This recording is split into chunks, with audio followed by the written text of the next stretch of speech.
Buenos días con todos y todas. Bienvenidos al segundo coloquio internacional de la lengua de señas del Perú.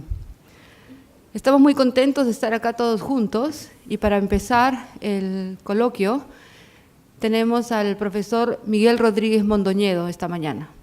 Gracias. Buenos días a todos. En primer lugar, muchas gracias por su presencia. Muchas gracias por su presencia. En este día, esta es la segunda edición de nuestro coloquio. Nosotros empezamos el año pasado, ¿no?, como parte de un proyecto que en realidad tiene varios años, ¿no?, que es la formación del grupo Señas Gramaticales, ¿no? La formación del grupo Señas Gramaticales que ocurrió en el año 2015 y que se va propuesto elaborar primero una gramática y luego un diccionario de la lengua de señas. Sin embargo, nosotros empezamos, digamos, por recolectando información.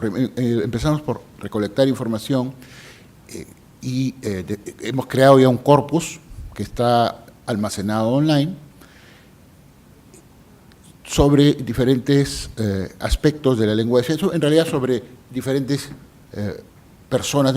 Hemos entrevistado a 24 miembros de la comunidad sorda y hemos grabado alrededor de 190 horas de usos de la lengua de señas, ¿no?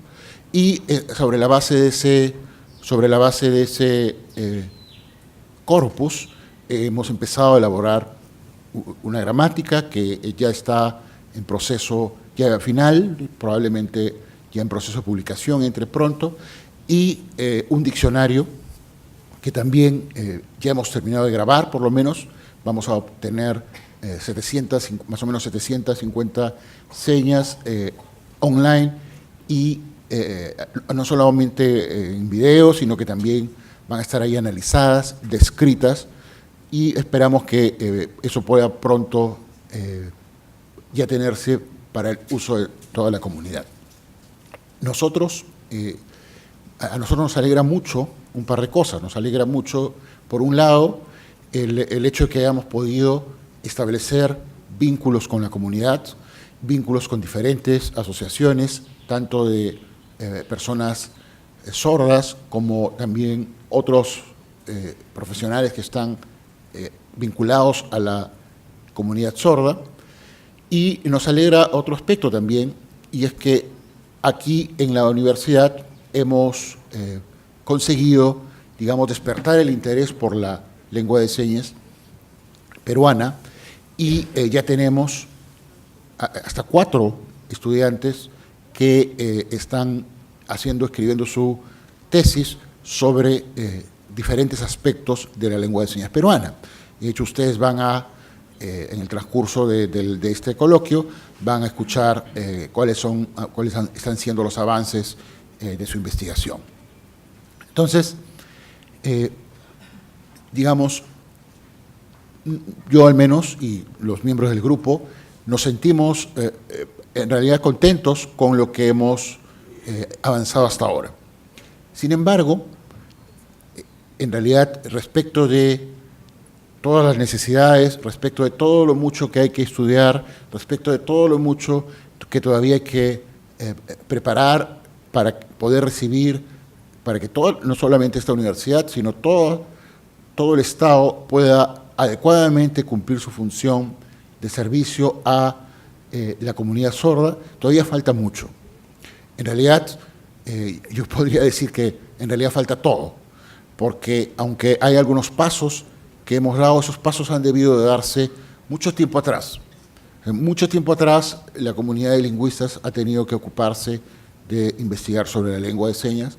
Mucho tiempo atrás, el Ministerio de Educación, los responsables de la educación han tenido que preocuparse, ya haber construido un sistema educativo que realmente acoja a la comunidad sorda. Mucho tiempo atrás, diferentes instancias, tanto de instituciones, tanto públicas como privadas, han tenido que reconocer que necesitan ofrecer un servicio adecuado para transmitir información a la comunidad sorda de la manera adecuada. Han tenido que, mucho tiempo atrás, establecer los canales adecuados para que la comunidad tenga acceso a toda la información que tiene el resto de nosotros, ¿no? Y prácticamente no se ha hecho nada, en verdad, aunque en los últimos años sí hemos tenido algunas buenas noticias. La más importante de todas, probablemente, como ustedes saben, ocurrió el año 2010 cuando se proclamó como oficial la lengua de señas peruana. Pero después de ese momento, este año, o sea, después de 7 años, por fin se ha aprobado el reglamento que sistematiza cómo es que debe aplicarse la ley que oficializa la lengua de señas peruana. Eso es una excelente noticia, es probablemente la mejor noticia en los últimos 7 años, es una pena que haya demorado 7 años, pero al menos ya tenemos eso, y eso es una gran noticia. Vamos a ver algunos aspectos del reglamento ahora, pero es algo que ha sido esperado por mucho tiempo, y es algo que va a permitir, que va a viabilizar el hecho de que diferentes instituciones, tanto privadas como públicas, puedan tener un punto de referencia para aplicar la ley. Y además, por supuesto, también para que toda la comunidad sorda tenga referentes más específicos para hacer cumplir la ley, porque nos corresponde en realidad a todos, tanto a nosotros, los oyentes, como a también los miembros de la comunidad sorda, hacer respetar la ley, que quiere decir para la comunidad sorda hacer respetar su derecho a obtener la información en su lengua, y para las instituciones, pues, la obligación de cumplir la ley y ofrecer ese tipo de servicios a las personas sordas. Por nuestra parte, aquí en la comunidad PUC, aquí en la comunidad académica, nosotros también queremos cumplir con nuestra responsabilidad, que es estudiar la lengua, ¿no? Nosotros estudiar la lengua y también conocer más sobre la comunidad sorda. Y eso es lo que vamos a seguir haciendo. Afortunadamente, decía, ya hay más personas interesadas, no solo en esta universidad, también en otras universidades. Vamos a tener aquí un estudiante de la Universidad de San Marcos, por ejemplo, que también está preparando su tesis al respecto. Y hay otros estudiantes que también muestran interés, y ya veremos, esperemos que también sigan en este camino. En ese sentido, sí, yo puedo decir, mirando hacia atrás, que estamos mejorando, que hemos progresado, en realidad, que hemos dado grandes pasos hasta, podría decir, pero son solo los primeros pasos, ¿no? Cuando el niño se levanta y da sus primeros pasos, todos estamos muy contentos, pero todavía le falta mucho para que realmente camine. Entonces, tenemos que hacerlo, ¿no? Tenemos que concentrarnos todos en la tarea que nos falta, que no solamente mi tarea o la tarea ni siquiera de nuestro grupo, es en verdad la tarea de todos nosotros, ¿no? de toda la comunidad, de ustedes que están vinculados a la comunidad, y también del resto de los peruanos. Nos queda, digamos, sí estoy entusiasmado, sí estoy contento de verlos a ustedes aquí participar, pero también tengo que necesariamente subrayar que no tenemos por qué quedarnos en lo que ya se ha hecho, y que definitivamente sería un enorme error hacer eso, contentarse con lo que tenemos, porque todavía nos falta bastante. Y como voy a discutir con más detalle inmediatamente, una de las cosas que nos falta es convencer a nuestros compatriotas de que se requiere más acción, de que en verdad tratamos de que primero se den cuenta de que existe una lengua de señas, algo que podrá ser increíble, pero no todo el mundo se ha dado cuenta todavía. Necesitamos visibilizar, por lo tanto, más a la lengua de señas y a la comunidad sorda, pero también es necesario, aunque parezca increíble, pero es necesario también convencerlos de que la lengua de señas es efectivamente una lengua. Una de las tareas que faltan es convencer a todos, o convencer a todos, que la lengua de señas peruana es una lengua plena. Y eso, en otras partes, en verdad, ya no es un punto en la agenda, digamos, de la lucha de las comunidades sordas. Como les contaba, vino un investigador sordo, el año pasado estuvo con nosotros, de Portugal, ¿no? Y cuando le comentábamos, tratábamos, digamos, de observar en las diferentes posiciones que hubo, hacer una comparación, ¿no?, entre el español y la lengua de señas para decir, bueno, fíjense, esto funciona del mismo modo. Bueno, él nos preguntó, pero ¿por qué insisten en eso, no? Si más bien deberíamos insistir en las peculiaridades de la lengua, porque ya sabemos pues que la lengua de señas es una lengua y eso no está en discusión. Lamentablemente, esa será su realidad, efectivamente así es en muchos otros lugares, en donde están, por supuesto, han trabajado muchísimo más el tema, pero eso no ocurre lamentablemente aquí. Aquí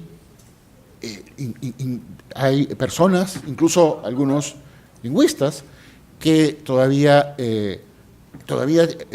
digamos, fruncen el ceño o se sienten incómodos de llamar a la lengua a la lengua de señas una lengua plena, y por supuesto existen enormes sectores de la comunidad, incluida la comunidad académica, enormes sectores a los que todavía es necesario explicarles, mostrarles que la lengua de señas peruana en particular, funciona como una lengua.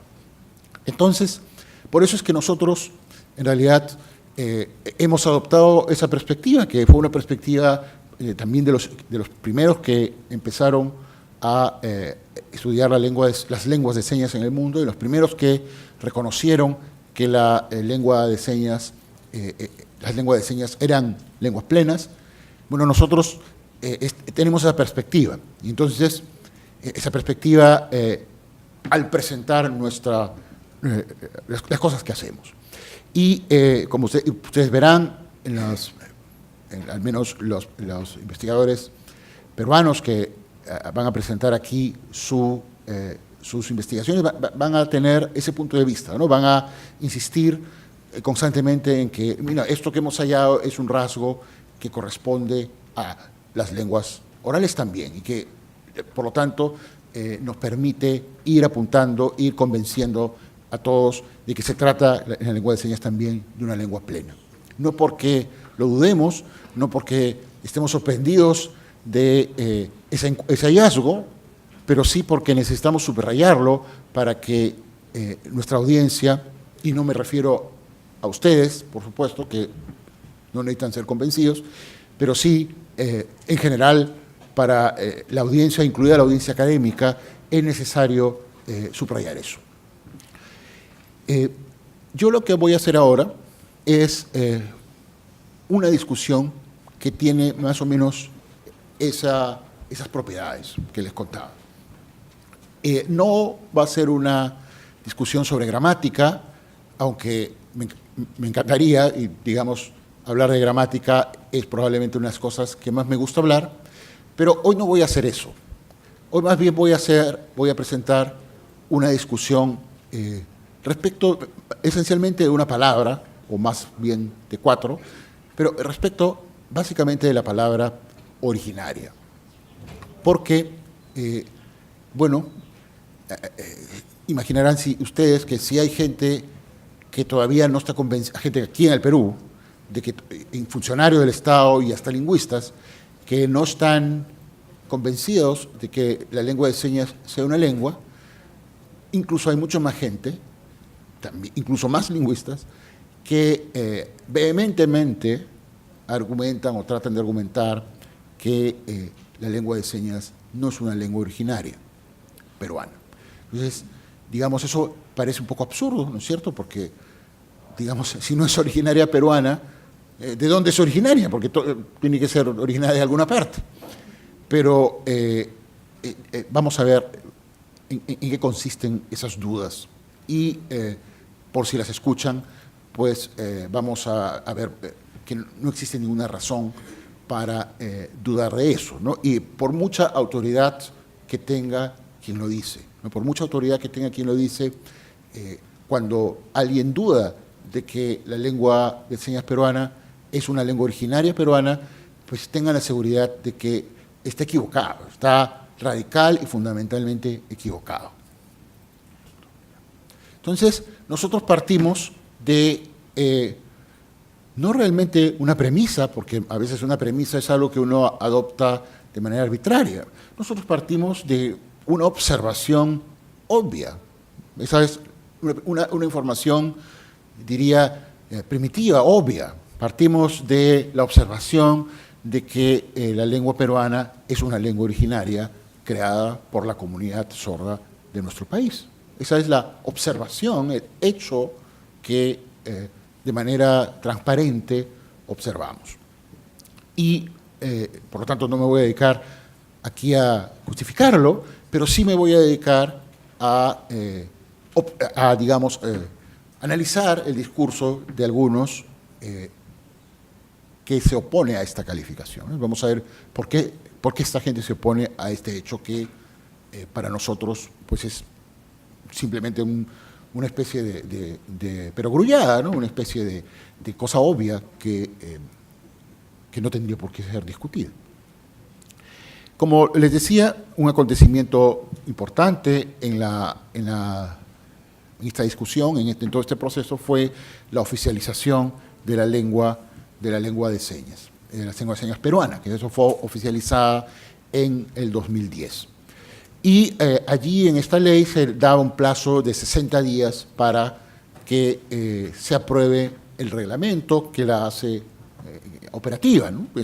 Esa es la situación en general en el sistema legislativo peruano. Se da la ley, pero después tiene que haber un reglamento. Y el plazo normal es 60 días, ¿no? Si es muy complicado, terrible, pues serán 180 días.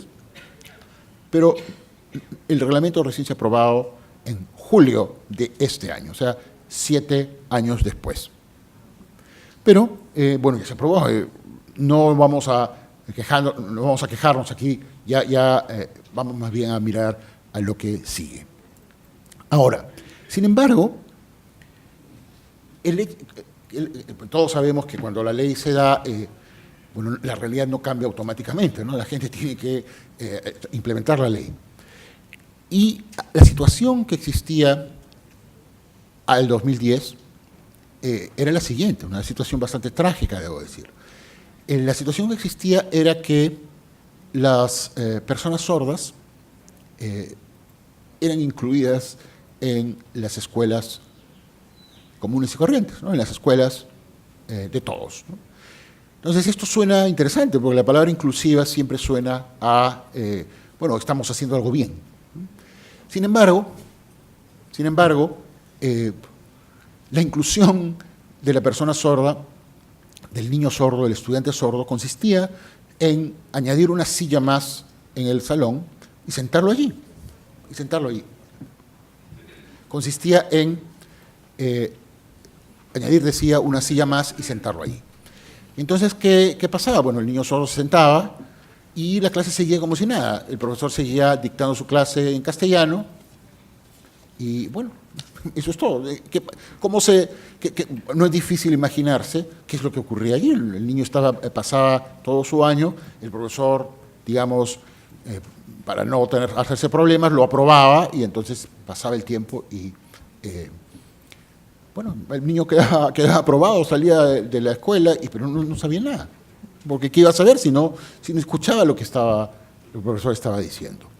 Ahora, uno podría pensar, ¿a quién se le puede haber ocurrido semejante disparate, ¿no? ¿Cómo puede haber alguien pensado que esto tiene sentido?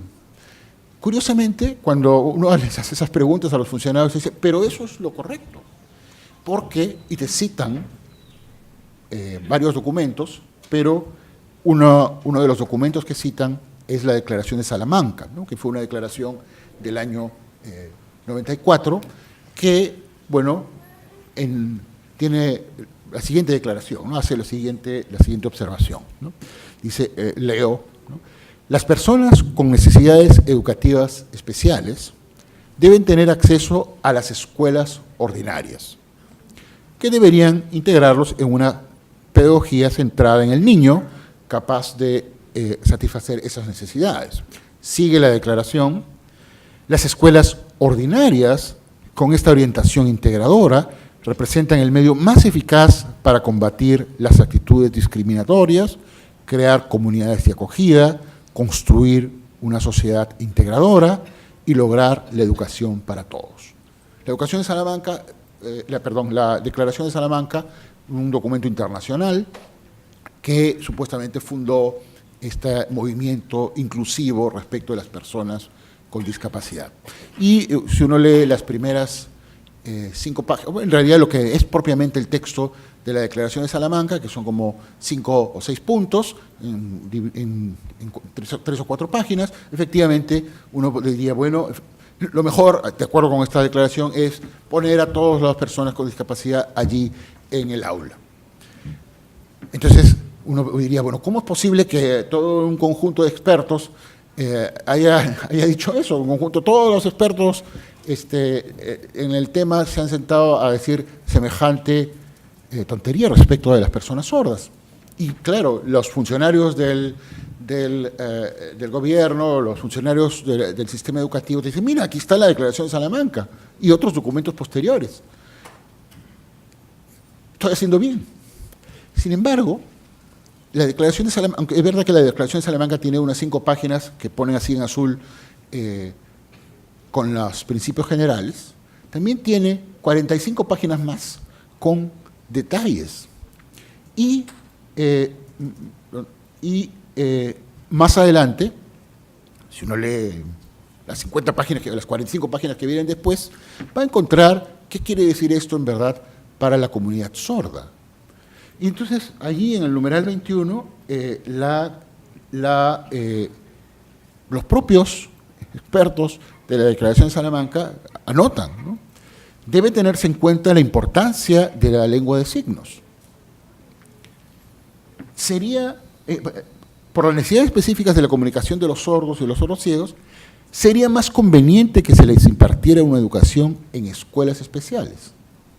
Es decir, la propia Declaración de Salamanca apunta que no se puede tratar a todas las personas con discapacidad de la misma manera, porque obviamente no es lo mismo permitir un espacio para una silla de ruedas que sentar ahí a un niño sordo.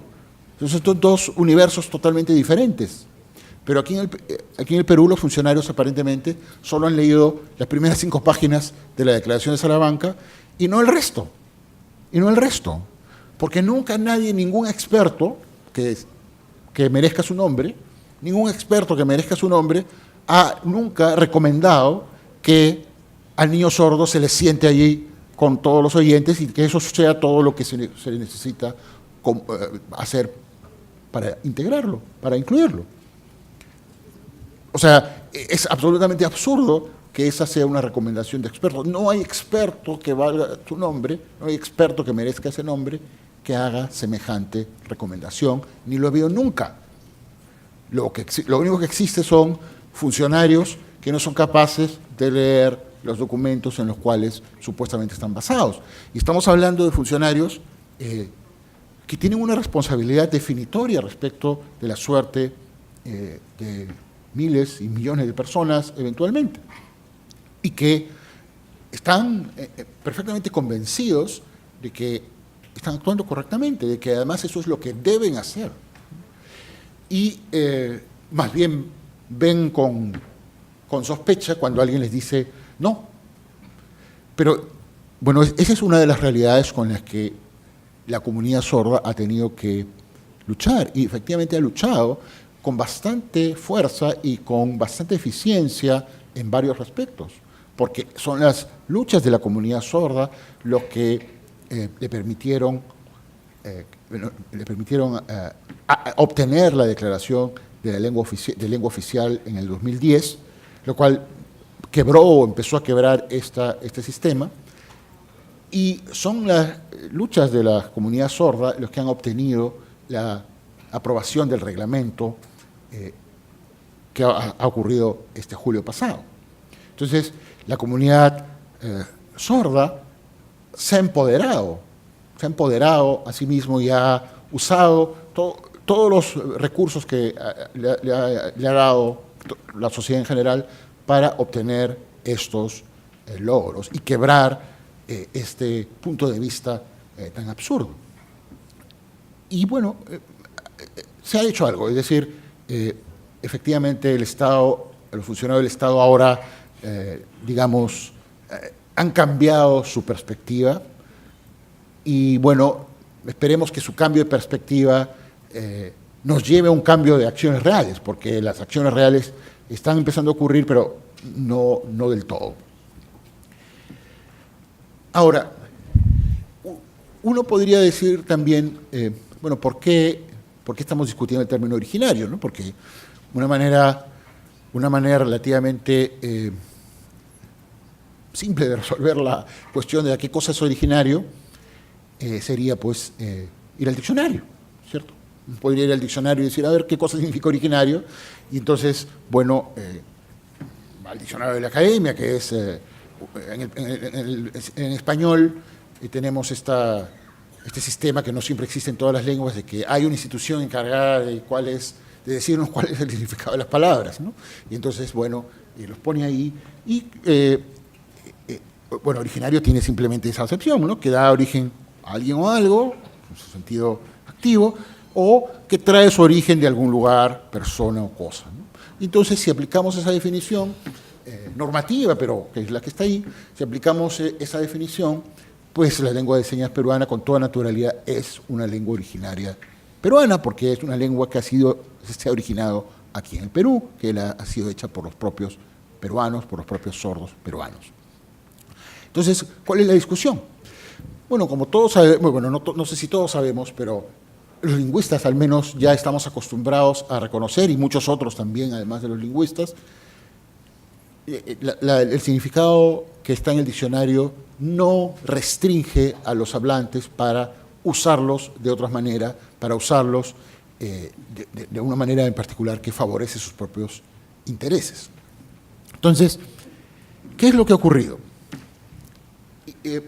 Poco después de la oficialización de la lengua de señas, se dio otra ley, la llamada Ley de Lenguas, para hacer operativo una de las definiciones que está en nuestra Constitución. En nuestra Constitución dice que todas las lenguas son oficiales, todas las lenguas que hay en el territorio son oficiales.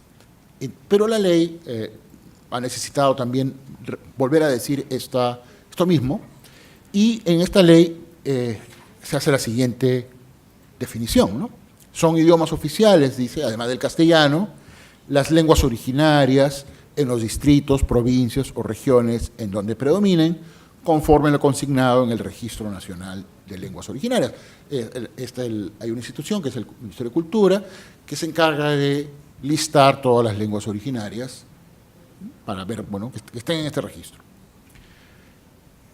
No les sorprenderá probablemente que cuando uno va al Registro Nacional de Lenguas Originarias no encuentre a la lengua de señas peruana, porque el Ministerio de Cultura considera que la lengua de señas no es una lengua originaria. No tiene problemas en decirte que es una lengua, pero sí tiene problemas en decirte que es una lengua originaria. Claro, repito, entonces, como yo he preguntado, y hemos varios preguntado, bueno, si la lengua de señas no es una lengua originaria peruana, ¿de dónde es originaria? Y por supuesto no saben qué responder, porque no podrían responder. Y más bien la respuesta que hacen es un poco hacer trampa, como vamos a ver a continuación. ¿Cómo define esta ley la lengua originaria? ¿Qué es una lengua originaria para esta ley? y lo pone así, ¿no? La definición de lenguas originarias es esta. Para los efectos de la aplicación de la presente ley, dice, se entiende por lenguas originarias del Perú a todas aquellas que son anteriores a la difusión del idioma español y que se preservan y emplean en el ámbito del territorio nacional. Entonces, introduce un nuevo requisito la ley, no solamente el significado habitual que tiene entre los hablantes, sino introduce este nuevo requisito que es que sea anterior a la difusión del idioma español. Noten que, digamos, para excluir a alguna lengua de esta definición, lo único que bastaría sería probar que la lengua es anterior a la difusión del idioma español. Ahora bien, ¿cuál es la intención de hacer esta distinción? La intención es, esencialmente, decir que el español no es originario del territorio peruano. ¿Por qué quieren decir eso? Dicho sea de paso, uno también podría hacer un caso respecto hasta del español, porque el español aquí del Perú es distinto de las otras formas de español o castellano. El castellano en Argentina es distinto del castellano en Colombia, y ciertamente es distinto del castellano en España. Y además aquí tenemos castellano influenciado por las lenguas que sí son reconocidas como originarias, es decir, tenemos castellano andino, influenciado por las lenguas andinas, tenemos castellano amazónico, influenciado por las lenguas amazónicas, o sea que todavía uno podría hacer un caso por el español, por el castellano, pero bueno, al menos se entiende que lo que se quiere hacer es distinguir la lengua dominante, que es el español, castellano, de las lenguas minorizadas, ¿no? De las lenguas a las que el Estado nunca ha servido. Y, bueno, se ha olvidado del castellano andino, del castellano amazónico, pero hay una cosa interesante aquí. El Bora es una lengua amazónica en la parte más norte de la Amazonía. El Bora, por supuesto, es una lengua peruana ahora, pero el Bora ingresó al Perú a fines del siglo XIX y comienzos del siglo XX, porque antes estaba más al norte, Colombia, Brasil. Ingresó al Perú porque los Bora huían de la explotación del caucho, entonces huían de los territorios caucheros colombianos y pasaron a los territorios caucheros peruanos, pero estaban huyendo. Entonces ingresó el Bora mucho después de que el castellano fuera la lengua predominante aquí. Sin embargo, los expertos, los llamados expertos del Ministerio de Cultura, sí consideran al Bora una lengua originaria. Sí nos dicen, el Bora es una lengua originaria porque sí. Yo no estoy, por si acaso, diciendo que el Bora no debería ser considerado una lengua originaria. Por supuesto que el Bora es una lengua originaria del Perú, pero también lo es la lengua de señas peruana. También lo es la lengua de señas peruana, independientemente de cuándo empezó. Ahora, por supuesto, este artículo, al excluir o al aparentemente excluir la lengua de señas peruana, pues comete un acto discriminatorio, ¿no? Y uno podría preguntarse, bueno, ¿por qué la necesidad de esta discriminación? ¿Por qué la necesidad de hacer exactamente ese procedimiento discriminatorio? Yo diría que no está tanto en el artículo como en la aplicación, en la interpretación que realmente hace el Estado respecto de él. Y aquí, por ejemplo, tenemos las declaraciones de quien es actualmente director de la Oficina de Lenguas, ¿no? El jefe de la Dirección Nacional de Lenguas, o sea, el encargado de las políticas lingüísticas, el director, el máximo encargado de las políticas lingüísticas del país, ¿no? Y cuando se le pregunta al Ministerio de Cultura, bueno, ¿qué están haciendo por la lengua de señas? O cómo es que están integrando a la lengua de señas en la política lingüística nacional. Lo que dice literalmente es: esta materia escapa a nuestra competencia. No nos importa, o bueno, no lo dice así, no nos compete, es lo que dice. Bueno, uno tendría que preguntarse, bueno, ¿a quién le compete una lengua, ¿no? Y por lo mínimo que uno podría decir es a la dirección de lenguas, pero si la dirección de lenguas dice no me compete, bueno, ¿qué cosa hacemos? Y explica por qué. Dice: lengua originaria ha de interpretarse como indígena, dice. Por lo cual se tiene que descartar de plano que la lengua de señas sea o bien originaria o bien indígena, porque de acuerdo con esta interpretación, originaria es lo mismo que indígena, y como la lengua de señas no es indígena, dice, entonces tampoco es originaria. Bueno, eso es un poco extraño, ¿no? Porque si nosotros primero nos preguntamos por qué dice que no es originaria, bueno, nos preguntamos, y claro, la respuesta es porque no es anterior supuestamente al español. Eso no es tan claro, definitivamente no es tan claro, porque en todas las comunidades humanas existentes y conocidas ha habido comunidad sorda. Y testimonios de lenguas de señas en la antigüedad hay muchísimos. Y si las personas han estado en contacto, las personas sordas han estado en contacto, con toda certeza han construido una lengua, han creado una lengua de señas. Pero, digamos, pongamos eso aparte, digamos, yo creo firmemente que había lengua de señas antes, pero sí es verdad que no está documentada, que tenemos cero documentación respecto de lengua de señas anteriores y no sabemos todavía cómo, probablemente nunca sepamos, cómo reconstruir la historia de la lengua de señas hasta tan atrás. Pero fijémonos, lo que quiero hacer ahora es fijarme más bien en esta pregunta, ¿no? ¿Originaria e indígena es lo mismo, no es lo mismo? Bueno, vayamos otra vez a la academia, ¿no? ¿Cuál es la definición que da la academia de indígena? Originario del país de que se trata. O sea, digamos, básicamente lo que la academia nos está diciendo es que es lo mismo indígena que originaria. Nos está diciendo que indígena y originaria es lo mismo, que podemos usar uno en el mismo sentido que el otro. Lo cual no lo tenía que decir la academia, lo sabemos nosotros en tanto hablantes. Ahora,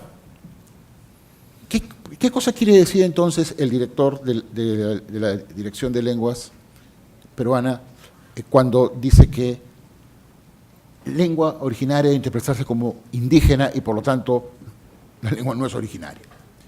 O sea, ¿qué nos está diciendo aquí?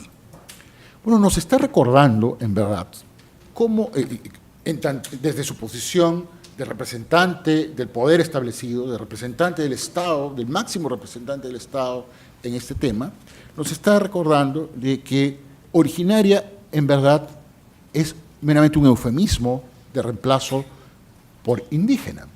¿Por qué digo un eufemismo? Porque por muchísimos años, indígena, en estos juegos lingüísticos que el poder siempre nos pone, el poder siempre nos pone, van más allá del diccionario, por supuesto, pero indígena siempre ha sido, en verdad, una manera de decir colonizado, de decir conquistado, o hasta de decir salvaje, ¿no?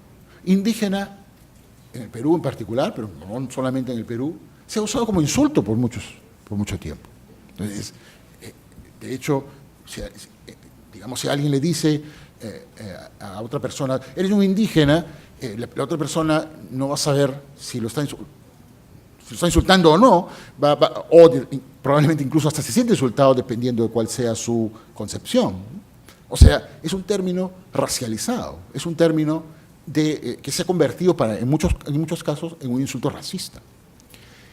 Y entonces, claro, por eso es que no lo usan en la ley, no dicen la ley de lenguas indígenas, dicen la ley de lenguas originarias. ¿Por qué? Porque nadie usa originario como insulto. Eres originario y nadie se siente insultado, ¿no? Perfecto. Entonces, claro, han aprovechado, han cambiado el término indígena por originario para, digamos, crear un eufemismo más útil. pero lo que hace el director de lenguas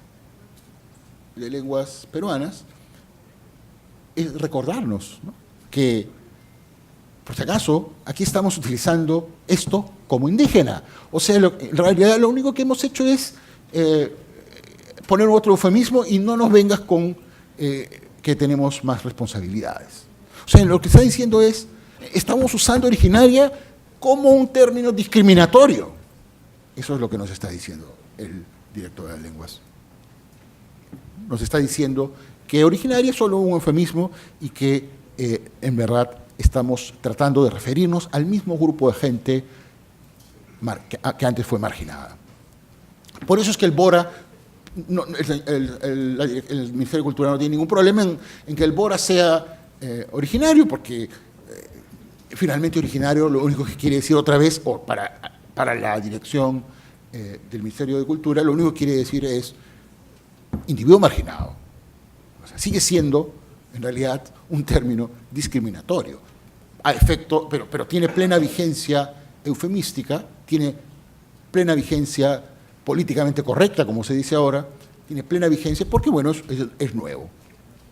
Y entonces, no sé si soy claro, pero efectivamente lo que el director de lenguas peruano está diciendo es, bueno, aquí en realidad hemos creado esto por razones políticamente correctas, ¿no? No queremos hacer nada realmente nuevo. Ahora, esta discusión no ha ocurrido a un nivel académico, no ha habido nunca una discusión académica, porque, bueno, cuando uno va a la comunidad de lingüistas, generalmente encuentra, digamos, un rechazo a ese tipo de actitudes de poner a un lado la lengua de señas peruana. Sin embargo, bueno, ahora uno tiene que involucrarse también en las redes sociales para entender un poco qué cosas realmente piensa la gente, ¿no? Y, por ejemplo, esto es un ejemplo, ¿no? A mí yo quedé espantado cuando vi esto, ¿no? Dice, es muy problemático, dice, que indígenas y sordos sean colocados en la misma categoría. Los indígenas van a interpretar que su condición es vista como análoga a una discapacidad. O sea, lo que está diciendo, esta es una intervención informal, ¿no?, en las redes sociales públicas, no tengo problema, es una discusión pública, o sea, digamos, no estoy cometiendo ninguna infidencia, se puso en una discusión pública. Lo que está diciendo este señor es, los indígenas se van a sentir ofendidos si los comparamos, si decimos que la lengua de señas peruana es indígena, lo cual en realidad es absurdo. Por otra parte, si alguien se siente ofendido de que lo comparen con un usuario de lengua de señas, bueno, es su problema, no es nuestro problema. Pero chequemos si es verdad, si acaso es verdad que se van a sentir ofendidos. Bueno, nosotros tuvimos, en mayo tuvimos un encuentro que fue organizado por la sección de lingüística, un encuentro que se llamaba Vivir las lenguas originarias, en donde se les pedía a los participantes, o se invitó a participantes que eran usuarios de las lenguas originarias, no todas, algunas de ellas, y afortunadamente los organizadores tuvieron el buen tino de incluir también a la lengua de señas peruana, y se invitó ahí a uno de los participantes. Entonces yo quisiera mostrarles, perdón. Yo realmente lamento que el Ministerio de Cultura la excluya y no la agregue como un idioma más de Perú. Yo entiendo a la intérprete de Ashaninka cuando se sintió relegada, cuando se sintió discriminada. A nosotros también nos pasa. Y nos dice, tú eres sordo. Ah, entonces tú puedes hablar, a ver, pronuncia. Y me siento discriminado y me siento relegado. Necesitamos lo que está pasando aquí, el primer paso que quería mostrar es este, ¿no?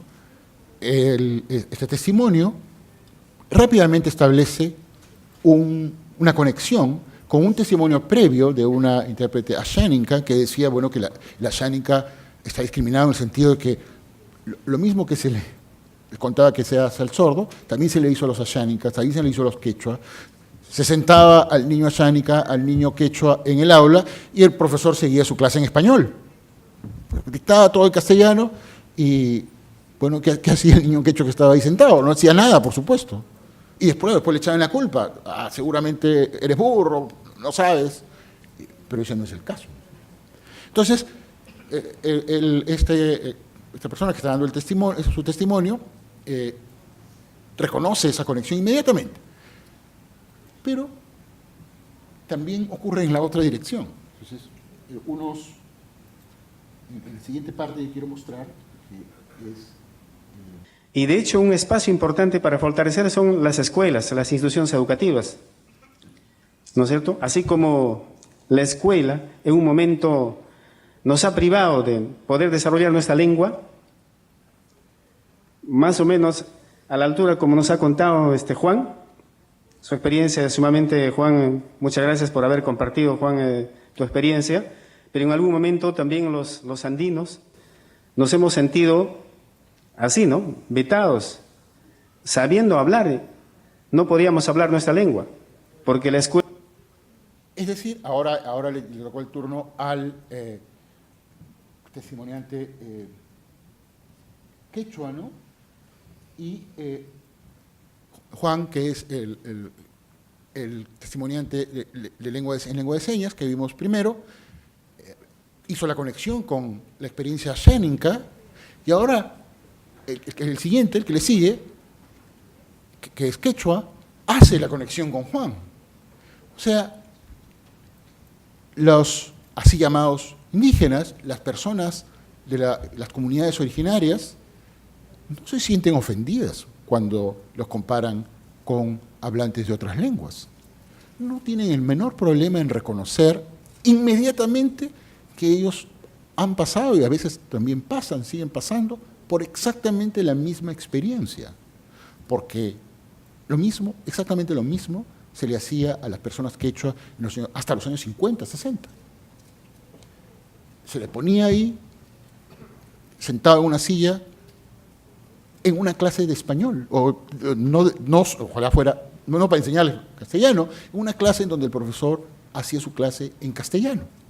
Y después se le echaba la culpa por no haber aprendido nada.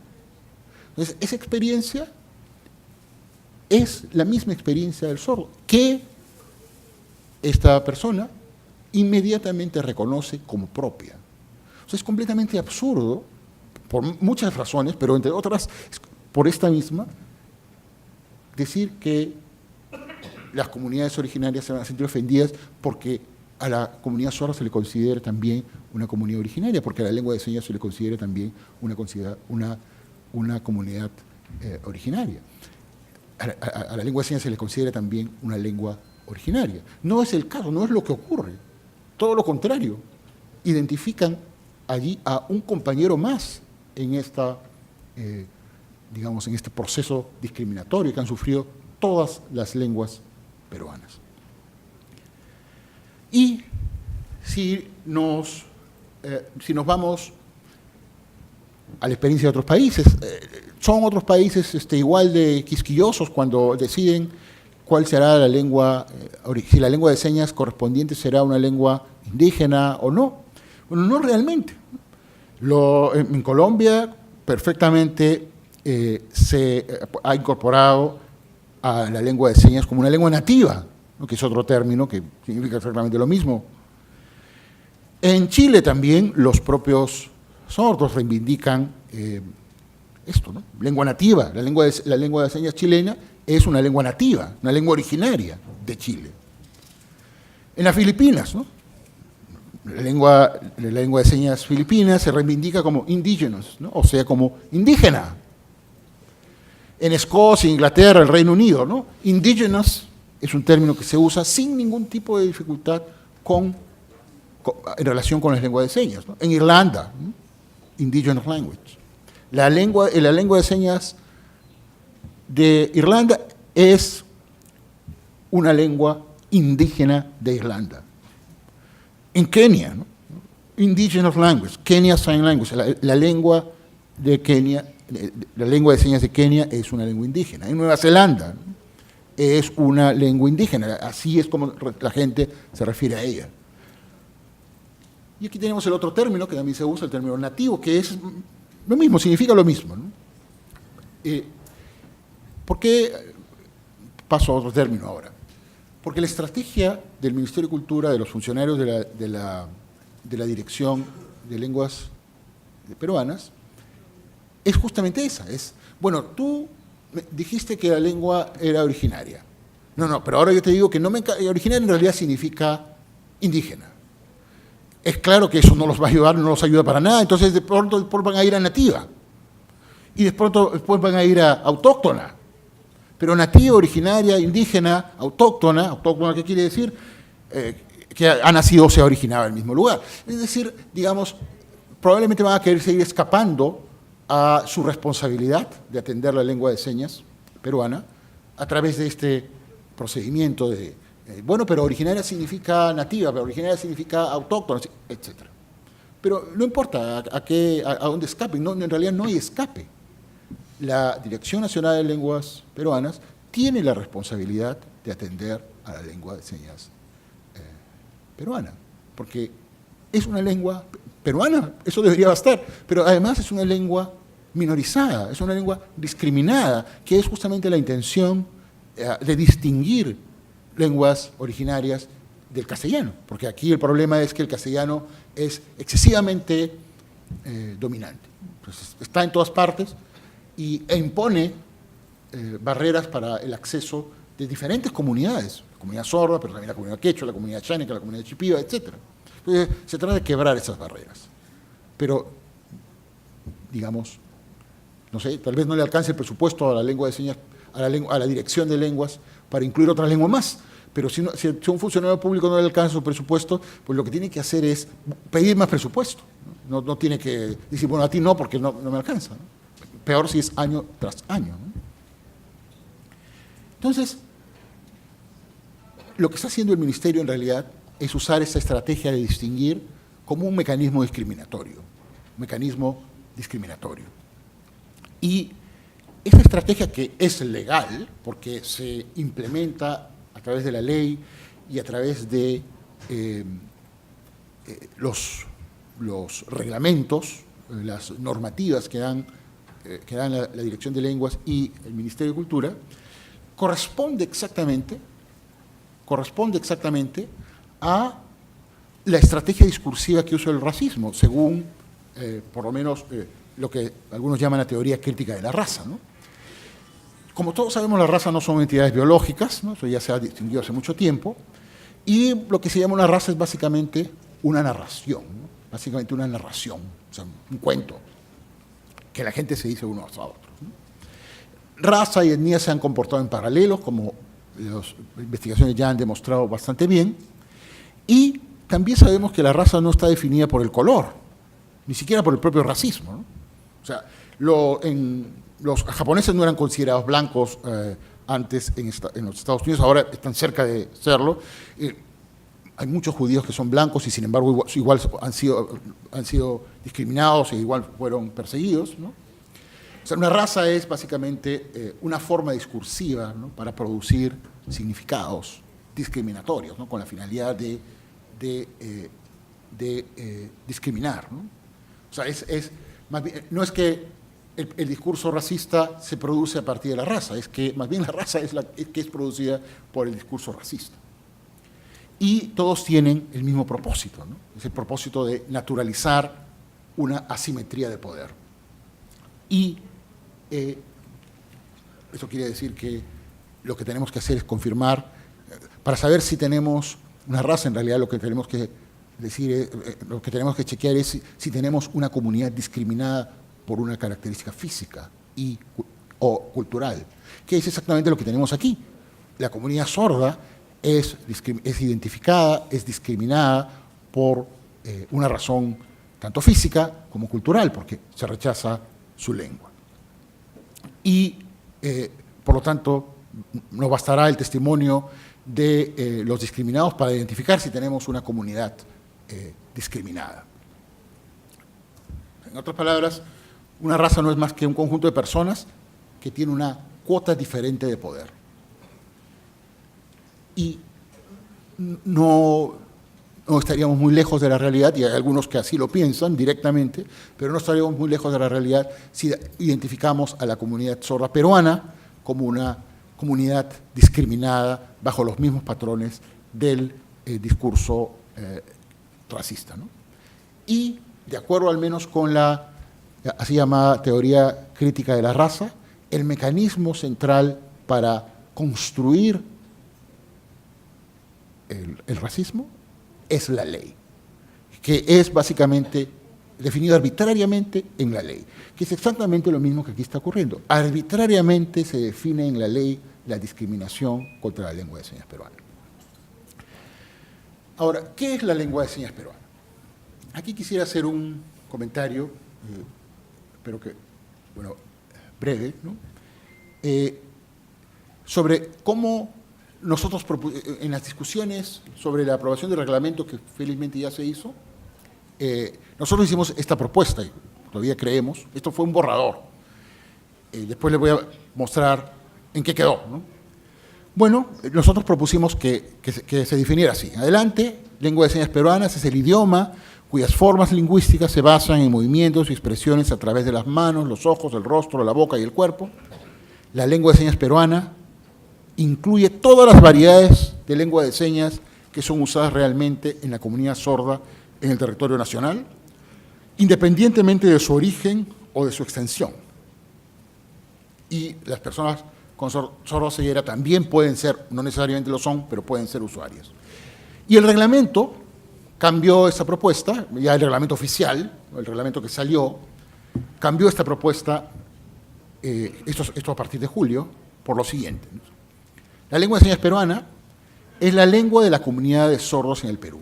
Muy bien, es la lengua de la comunidad de sordos en el Perú, que contempla las lenguas o sistemas lingüísticos de carácter visual, espacial, gestual y manual. Bueno, pues añade, en su conformación intervienen factores históricos, culturales y sociales, que tradicionalmente son utilizados como lengua en el territorio peruano. Bueno, la redacción es un poco enredada en este caso, a mí me parece, pero creo que recoge los elementos básicos, ¿no? Es decir, no importa qué sistema de señas emplees tú en el Perú, entonces tu lengua será considerada lengua de señas peruana. Esto es importante porque, en verdad, no sabemos cuántas lenguas de señas hay en el Perú. No sabemos cuántas lenguas de señas hay en el Perú. Ahora, eso no lo sabemos porque no existe una política lingüística respecto a la lengua de señas peruana. Simplemente no hay una política lingüística relativa a la lengua de señas peruana. ¿Qué quiere decir esto? Que el Estado no sabe que la lengua de señas peruana existe. No sabe.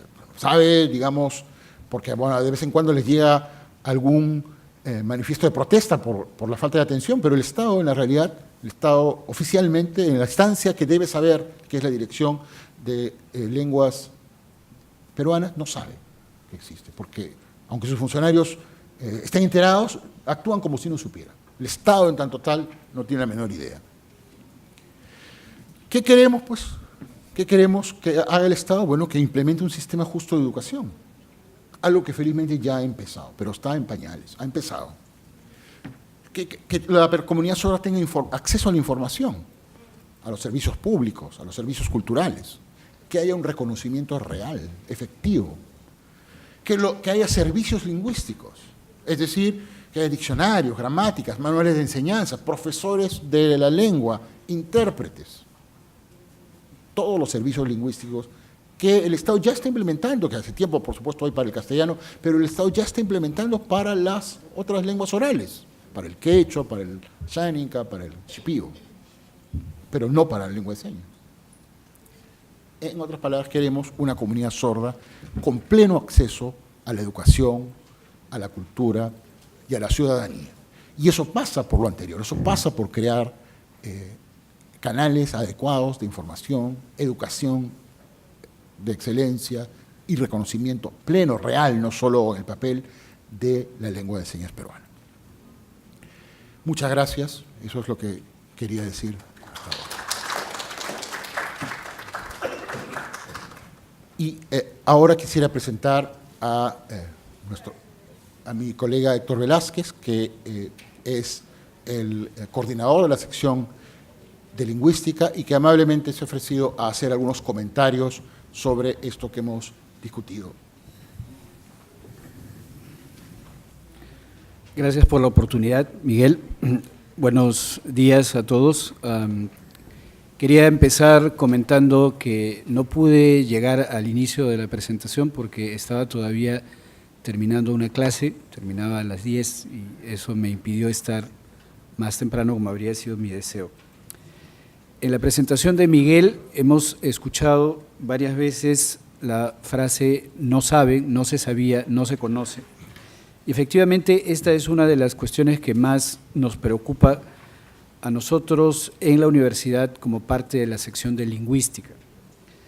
Desde hace aproximadamente unos 10 años, en nuestra especialidad se ha venido tomando cada vez mayor conciencia de la necesidad de trabajar sobre las lenguas de señas. Y en principio hemos iniciado con el grupo de señas gramaticales un trabajo que estará seguramente pronto ya dando sus primeros frutos respecto de una documentación de la lengua y una explicación de la lengua que esté dirigida ya no solamente a expertos, a lingüistas, sino también al público en general.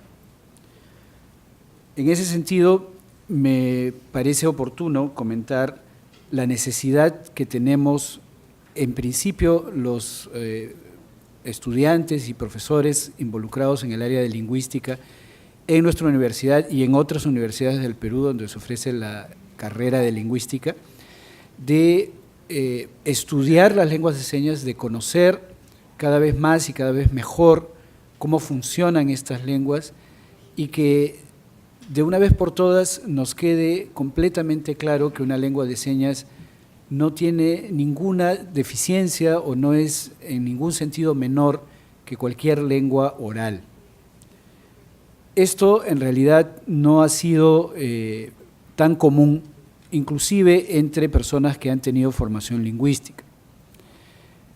Uno de los fundadores, así llamados, de la lingüística moderna, el profesor Ferdinand de Saussure, en el libro que se le atribuye, el curso de lingüística general, compara las lenguas de señas con las señales que los marinos hacen con banderas para orientar a los barcos que se acercan a un puerto. Con esto, Saussure lo que quiere dar a entender es que se trata de un código de comunicación que, y eso aparentemente es lo que sugiere, de alguna manera es secundario respecto de las lenguas orales, que es con las que él ha trabajado. Esta especie de sentido común es el que ha llegado en la formación, inclusive, yo tengo que decirlo, inclusive de ciertas especialidades de lingüística, básicamente por la falta de información. Me parece que más que por una cuestión de mala voluntad, ha sido por la falta de información. Entonces, desde hace aproximadamente 10 años se ha empezado esta toma de conciencia y nos corresponde a nosotros, los lingüistas, y a los profesores y estudiantes actuales de lingüística, asumir nuestra responsabilidad con la comunidad en general y en particular con la comunidad de personas hablantes y oyentes, para que ellos empiecen a apreciar y a considerar a las lenguas de señas en el mismo nivel de dignidad que cualquier otra lengua oral. No es improbable que en muchos de estos temores que algunos han manifestado, como en la diapositiva que vimos, ¿no?, que decía los hablantes de lenguas indígenas podrían sentir que los están poniendo en el mismo grupo con personas que tienen discapacidad y eso podría ofenderlos. Bueno, esto también es una manifestación de una falta de información que seguramente nosotros como lingüistas estamos llamados y tenemos la máxima responsabilidad para revertir. Por esa razón, un encuentro como el que estamos teniendo en este momento en nuestra universidad y el que hemos tenido también el año pasado, resulta de la máxima importancia porque no están en juego solamente, vamos a decir, sí, lenguas en un sentido abstracto, sino que están en juego personas concretas. Ya, digamos, para retomar un poco la teoría lingüística, uno de los grandes aportes de la lingüística formal de finales del siglo XX ha sido el tomar conciencia de que en realidad las lenguas no son entidades que existan ahí fuera de los hablantes como si fueran objetos naturales, como si fueran árboles o plantas. Las lenguas existen en la medida en la que hay hablantes que se comunican a través de ellas, que expresan sus vivencias interiores a través de estas lenguas, y en ese sentido las lenguas son parte de la vida de las personas. Discriminar una lengua es en realidad discriminar personas, y esa es la responsabilidad que nos compete a todos, particularmente a los lingüistas, pero también a todos quienes estamos involucrados en el trabajo formativo de personas jóvenes. Como coordinador del área de lingüística de mi especialidad, quisiera manifestar de manera pública este compromiso que asumimos los profesores y creo también poder hablar a nombre de los estudiantes para asumir esta responsabilidad que nos compete ante la comunidad de personas concretas, ya no, por eso, como repito, hablando no de una lengua en abstracto, sino de las personas concretas que son usuarias de las lenguas de señas, en particular la lengua de señas peruanas, y manifestar nuestra responsabilidad y compromiso para difundir, ¿no?, este saber, para, en la medida de lo posible, tratar de revertir una serie de malas informaciones, una serie de prejuicios que todavía están vigentes en nuestra sociedad. Muchas gracias.